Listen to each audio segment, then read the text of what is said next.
आइए जानते हैं साल के पहले ग्रहण के बारे में, जो कि साल का पहला ग्रहण भी होगा और साल का पहला सूर्य ग्रहण भी है। ऐसे में क्या ये ग्रहण हमारे देश में दिखाई देगा? अगर दिखाई देगा तो कब से कब तक ये ग्रहण हमारे देश में दिखाई देगा? ये ग्रहण कब लगेगा? कब समाप्ति होगी? सूतक काल कब से लगेगा? क्या हमारे देश में भी इस ग्रहण का कोई सूतक काल लगने वाला है? सूर्य ग्रहण से क्या क्या नुकसान हो सकते हैं, और अगर सूतक काल लगता है तो कौन कौन सी बातों का विशेष ध्यान रखा जाता है? खासकर गर्भवती महिलाओं के लिए कौन कौन सी सावधानियां बरतने की सलाह किसी भी ग्रहण के समय दी जाती है? ग्रहण के समय के बारे में जाने से पहले बात कर लेते हैं कि जब भी कोई ग्रहण लगता है तो किन किन बातों का ध्यान रखा जाता है, कौन सी सावधानियां बरती जाती हैं। तो जब भी कोई ग्रहण होता है, खासकर जब सूर्य ग्रहण होता है, तो ग्रहण जब से प्रारंभ होता है और जब तक समाप्त होता है तब तक कोई भी चीज खाने या पीने की मनाही होती है। यहाँ तक कि ग्रहण की कुल अवधि में खाना भी नहीं बनाया जाता है। हिंदू धर्म की मान्यताओं के अनुसार मंदिर की मूर्तियों को नहीं छुआ जाता है, पूजा पाठ नहीं की जाती है। और जहां तक बात करें गर्भवती महिलाओं की, तो गर्भवती महिलाओं को ग्रहण की कुल अवधि में, और अगर ग्रहण हमारे देश में लगता है, उसका सूतक काल भी अगर लगता है, तो सूतक काल से लेकर जब तक कि ग्रहण समाप्त ना हो जाए उस दौरान तक ना तो कोई पौधे को उखाड़ना चाहिए, ना ही किसी धारदार मशीन का प्रयोग करना चाहिए, सिलाई कढ़ाई बुनाई नहीं करनी चाहिए, नाखून बाल आदि नहीं काटने चाहिए। और जब ग्रहण लगता है तो जब तक ग्रहण समाप्त ना हो जाए उस दौरान तक जो गर्भवती महिलाएं हैं उन्हें कुछ भी खाना पीना नहीं चाहिए, यहाँ तक कि उन्हें सोना भी नहीं चाहिए।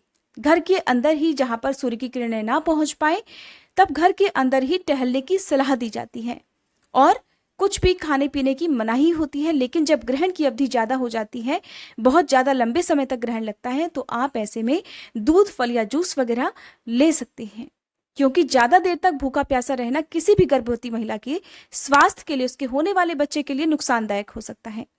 तो ग्रहण की समय, जो भी ग्रहण की अवधि होती है, उस समय नाखून बाल इत्यादि नहीं काटे जाते हैं, चाहे सूर्य ग्रहण हो या चंद्र ग्रहण हो। इसका डर जो है आम भारतीयों पर जरूर बना होता है, क्योंकि ग्रहण को लेकर हमेशा यही मान्यता रहती है कि कोई भी ग्रहण कभी भी शुभ प्रभावशाली नहीं होता।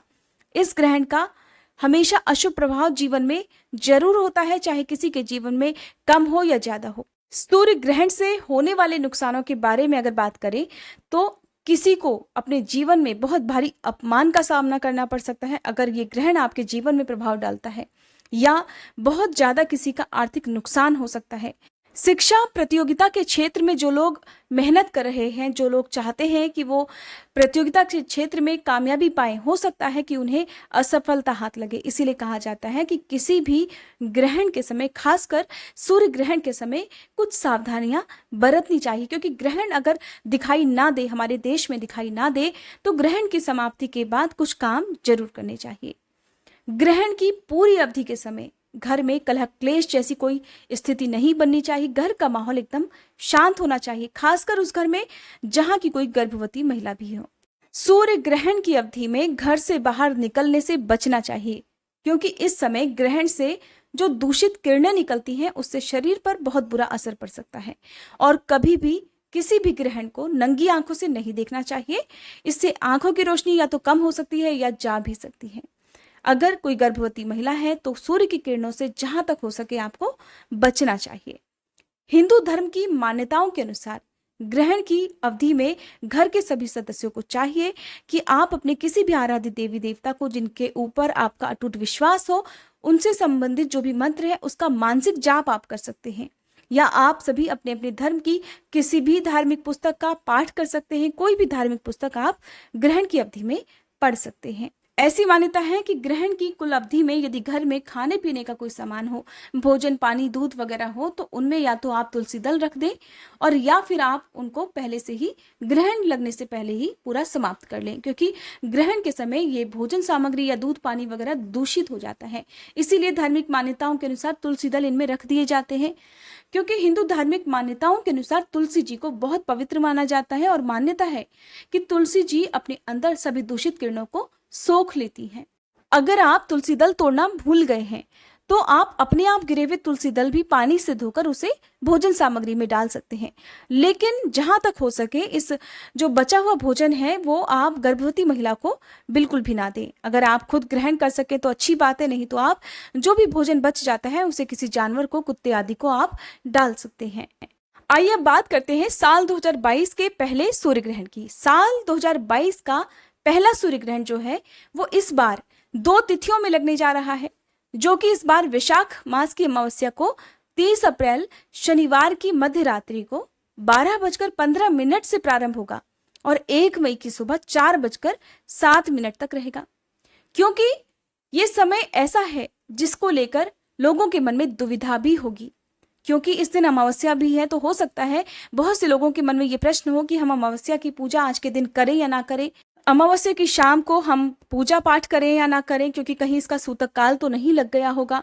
और फिर ग्रहण की समाप्ति के बाद हमें कौन कौन से शुद्धि के कार्य करने चाहिए, तो मैं आपको बता दूं कि साल का पहला सूर्य ग्रहण आंशिक सूर्य ग्रहण है और ये ग्रहण हमारे देश में नहीं दिखाई देगा। जब भी कोई ग्रहण हमारे देश में दिखाई देता है, अगर आंशिक रूप से ग्रहण देश के किसी भी हिस्से में, किसी भी राज्य में दिखाई देता है, तो उस राज्य में, उस हिस्से में ही सूतक काल लगता है।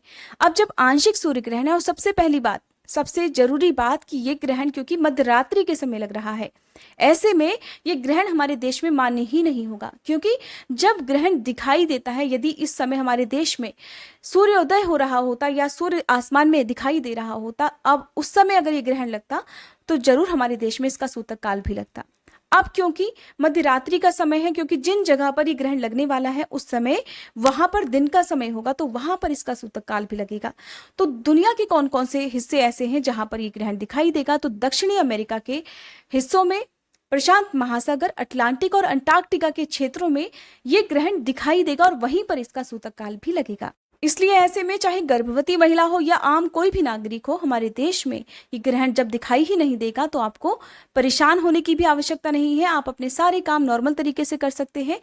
हाँ, अगर घर के बुजुर्ग जो कि ग्रहण कहीं भी लगता है तो कुछ नियमों का पालन करने के लिए सलाह जरूर देते हैं, कुछ सावधानियां बरतने की सलाह गर्भवती महिलाओं को देते हैं।